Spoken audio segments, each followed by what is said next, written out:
Por que as cidades brasileiras são tão desorganizadas? Por que tantos problemas, tanta bagunça e que incomoda muita gente? Certamente incomoda você também, por isso que você está aqui nesse vídeo.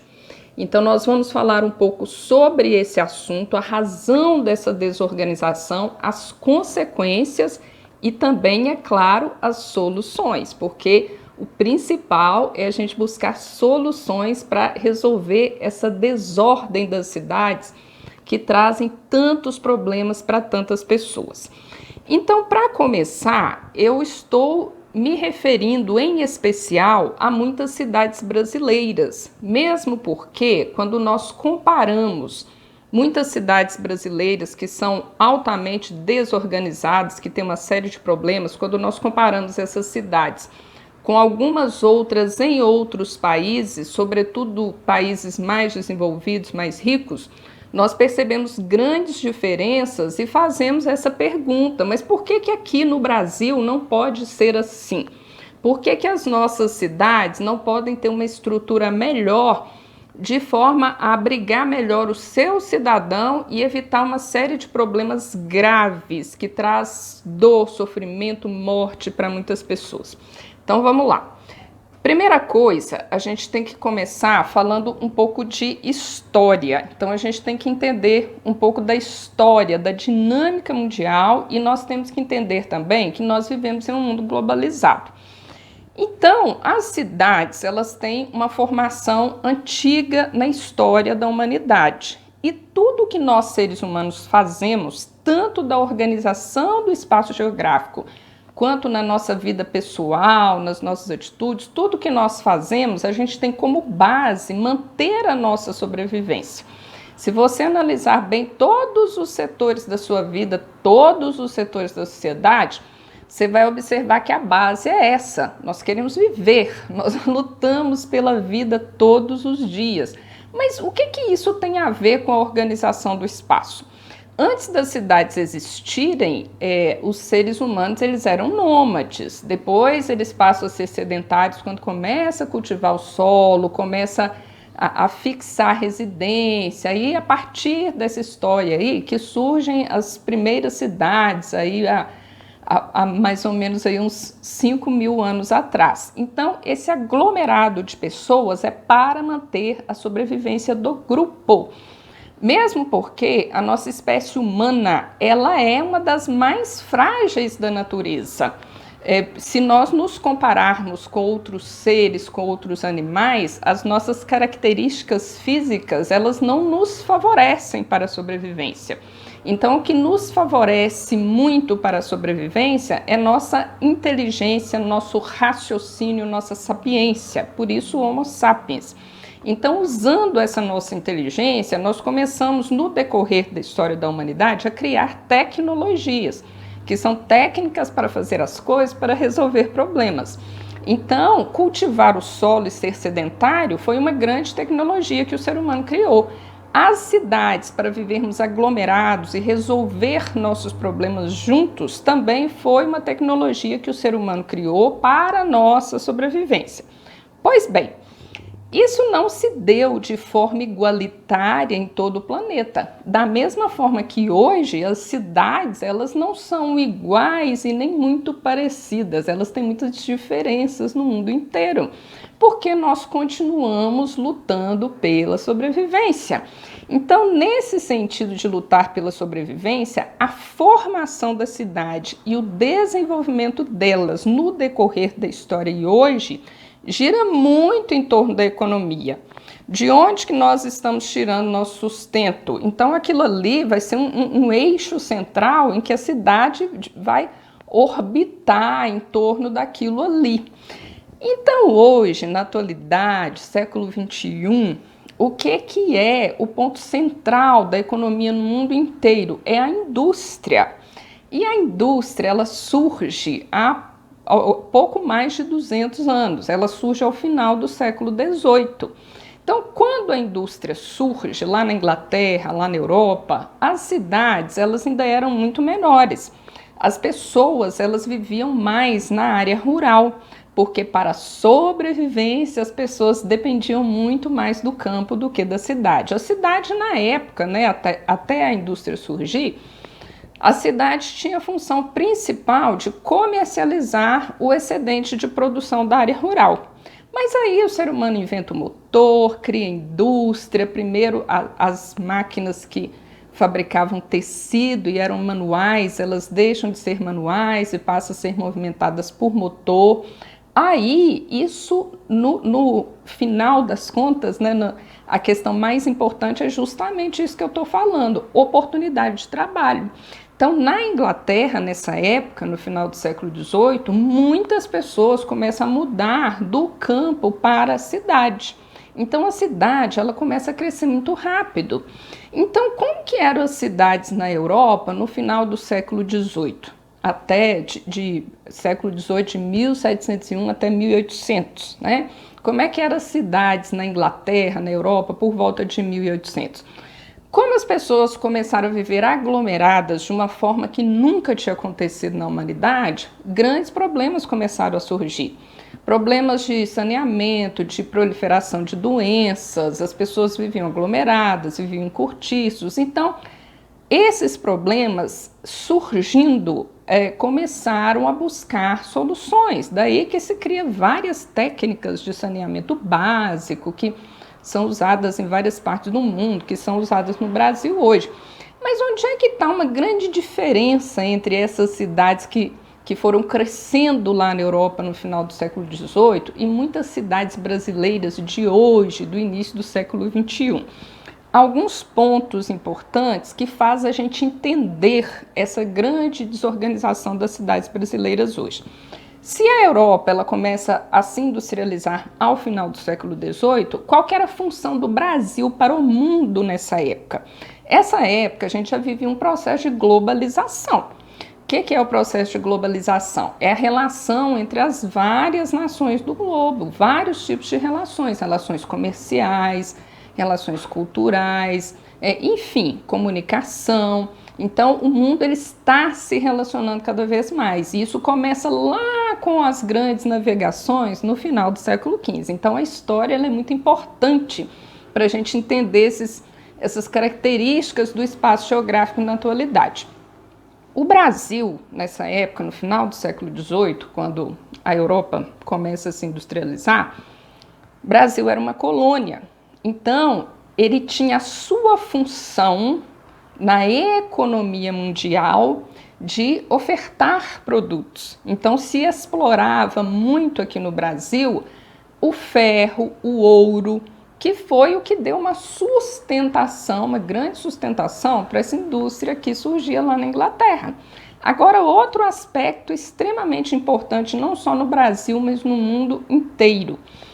Se a gente está falando de final do século XVIII, que vai até 1800, a população mundial em 1800, ela ainda não chegava a 1 bilhão de habitantes. Então, hoje, nós já somos mais de 8 bilhões. Então, as cidades, elas eram muito menores se comparadas às cidades de hoje. E na Europa, embora elas começaram a receber muitas pessoas que foram saindo do campo, que foi um grande êxodo rural, esse processo ele ainda aconteceu de forma mais lenta do que aconteceu no Brasil. Só que o Brasil de hoje, ele já não tem mais aquelas características exatas que ele tinha ao final do século XVIII.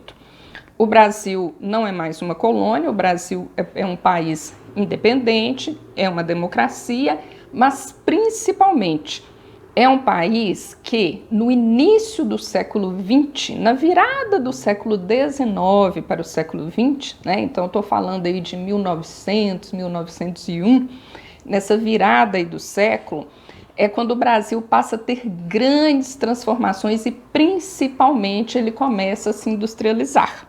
Então, quando nós chegamos em 1901, que é o início do século XX, Brasil já não é mais colônia, Brasil já não tem mais a escravidão, né? Teve a abolição em 1888, E Brasil vai se industrializando e as cidades brasileiras, elas começam a ter uma outra função, uma outra característica diferente de até então.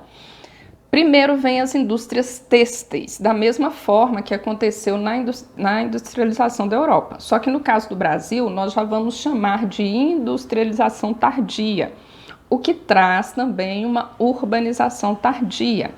Mas esse processo no Brasil, diferente da Europa, ele vai ser muito rápido e muito acelerado. Aí, no decorrer do século XX, de 1901 até o ano de 2000, tanto a população mundial como a população brasileira cresce em números, cresce demais, e o êxodo rural no Brasil em especial, ele é extremamente acelerado. Aí no decorrer do século XX, logo depois da indústria têxtil, vem a indústria automobilística. Ela vem primeiro para São Paulo, depois ela se implanta em outros lugares do Brasil. Então olha só o que acontece com a cidade de São Paulo, com o estado de São Paulo e com todas as regiões aí do Brasil que receberam indústria automobilística, o que acontece com elas no decorrer do século XX. O êxodo rural ele é imenso. Tanto que, no ano de 1965, a população urbana brasileira ela passa a ser maior do que a população rural. Mas aí vou reforçar, são dois tipos de crescimento. É o crescimento em número de pessoas na área urbana e o crescimento do número total de habitantes do Brasil. O Brasil começa o século XX com cerca aí de 16 milhões de habitantes. Hoje somos bem mais de 200 milhões. Então, olha só como é que acelera esse número aí. Daí, dá para a gente entender por que existe uma grande confusão, uma grande desorganização nas cidades brasileiras. Quando a gente fala sobre esse assunto, muitas vezes as pessoas falam sobre a questão de planejamento. As cidades brasileiras não foram planejadas, não houve planejamento. Não é bem assim, não. Tem muitas cidades brasileiras que elas foram planejadas sim. Belo Horizonte foi capital de Minas Gerais, foi uma cidade planejada. Brasília foi uma cidade planejada. Só que quando a gente faz um planejamento, seja um planejamento na vida pessoal, seja o planejamento de uma cidade, no espaço geográfico, a gente lida com a realidade que a gente conhece. Nós podemos imaginar o que vai acontecer no futuro. Nós podemos ter tendências do que vai acontecer no futuro, mas nós não podemos adivinhar. Então, eu citei o exemplo de Belo Horizonte, que é a capital de Minas Gerais. Quando Belo Horizonte foi planejada para ser a capital de Minas Gerais. Na época, a capital era Ouro Preto. Por que era Ouro Preto? Porque na questão econômica do ciclo econômico, era a cidade mais importante da época. Era de onde se extraía a riqueza do estado. Só que, percebendo naquela época, né, aí eu estou falando, Belo Horizonte foi inaugurada em 1898. Então, em 1898, a gente está falando de final do século XIX, a topografia da região do município de Ouro Preto ela é muito acidentada, é um lugar de muitos morros. Então, naquela época, já se percebia que a capital do estado ela ia crescer. Então, não tinha condições mais de ser em Ouro Preto. Tanto que hoje Ouro Preto é uma cidade histórica, né? Que mostra pra gente como que foi a realidade do Brasil nessa época, do Brasil colônia. E para quem conhece a cidade ou já viu fotos, a gente vê que são ruas estreitas, são ruas calçadas. Então ela tem uma característica urbana que não se adequa à realidade tecnológica de hoje. É complicado transitar com muitos carros, com carros grandes, né, e tudo mais. Então, embora, né, tenha essa questão do planejamento, ele vai mudando, nunca acontece 100% do jeito que a gente imagina. Então, quando Belo Horizonte foi planejada, também não se imaginava que o Brasil ia se industrializar tanto, que Minas Gerais ia receber uma indústria automobilística, que vários lugares do Brasil iam receber indústrias automobilísticas, que iam atrair outras indústrias, que a população brasileira ia crescer tanto e que viria tantas pessoas para as cidades, para as áreas urbanas. Então, nesse exemplo que eu estou dando, que é o caso de Belo Horizonte, tem várias outras cidades do Brasil que elas cresceram muito mais do que imaginaram, muito mais do que o planejado. Aí, o que são as consequências que nós observamos disso na atualidade? Por que muitas pessoas vão para a cidade? Por que elas atraem tanto as pessoas? Porque é a sobrevivência e oportunidades, não só de sobreviver, mas de ter uma vida melhor, de ter infraestrutura, de ter saúde, de ter educação, de ter lazer, de ter um progresso, uma evolução da nossa vida. Só que isso não acontece para todas as pessoas, a gente observa isso. E uma das razões disso acontecer é também as grandes diferenças econômicas de classes sociais que nós temos. Então, nós enxergamos nas cidades alguns problemas que eles afetam mais a população de classe econômica mais baixa, mas nós enxergamos problemas também nessas cidades desorganizadas que eles afetam todo mundo. Visualmente, nós enxergamos onde que está a população de classe econômica mais alta, onde que está a população de classe econômica mais baixa.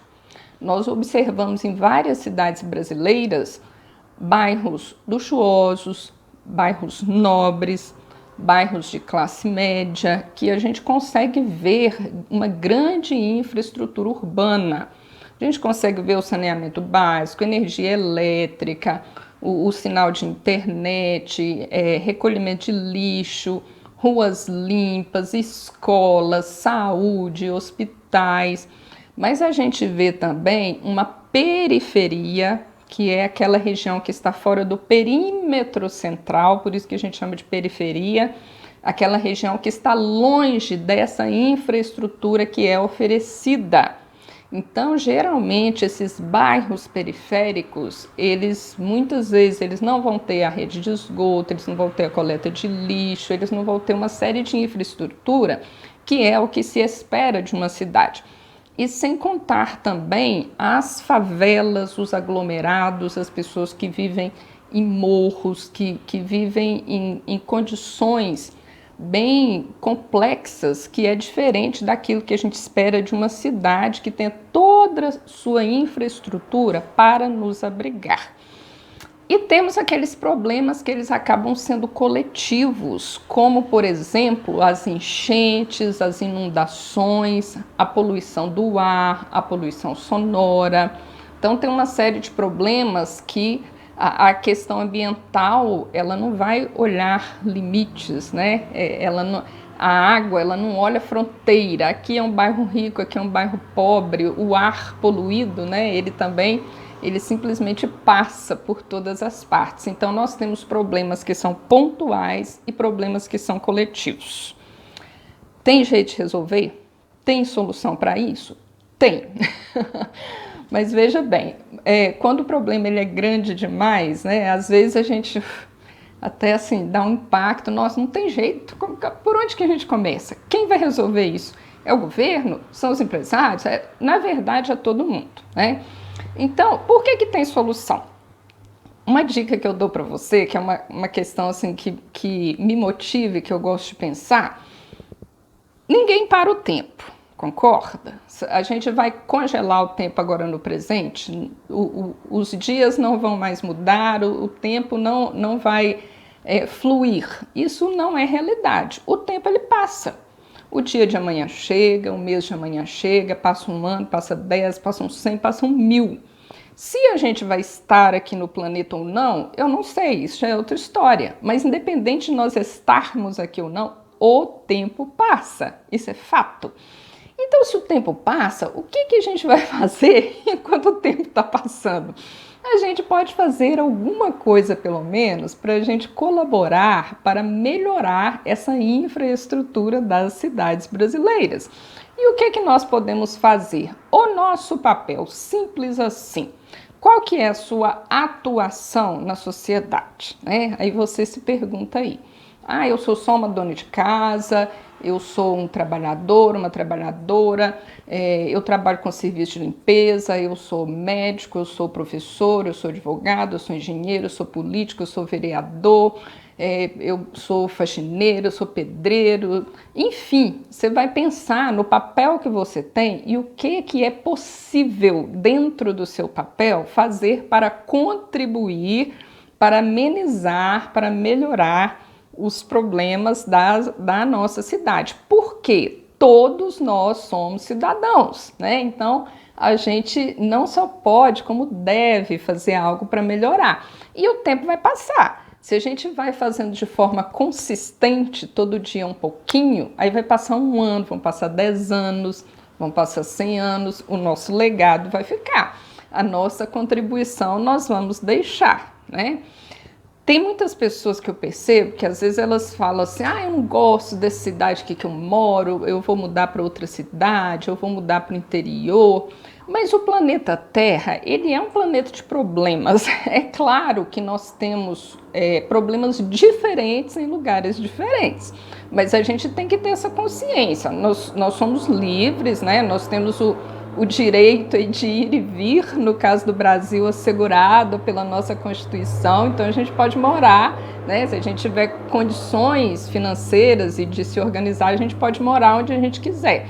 Mas a gente tem que ter essa consciência de que os problemas geográficos, os problemas ambientais, eles não são apenas problemas locais, eles são problemas mundiais. Em cada lugar, ele vai ter as suas características específicas. Então, resumindo, né? Você pode escolher o problema que você quer ter, né? Todo lugar você vai ter um tipo de problema. Então, como é que você vai lidar com isso aí? E assim, tem solução. Eu tenho falado aqui também sobre as cidades inteligentes, as cidades sustentáveis. Então, são metodologias que nós podemos seguir de forma mais profunda, de forma mais minuciosa, para a gente colaborar de uma forma robusta, né? Mas concluindo, era isso que eu queria te falar. O tempo passa, chegamos até aqui, temos muitos problemas nas cidades hoje, mas tem como resolver. Conta comigo, continua assistindo os vídeos aqui, faça sua inscrição e até o próximo.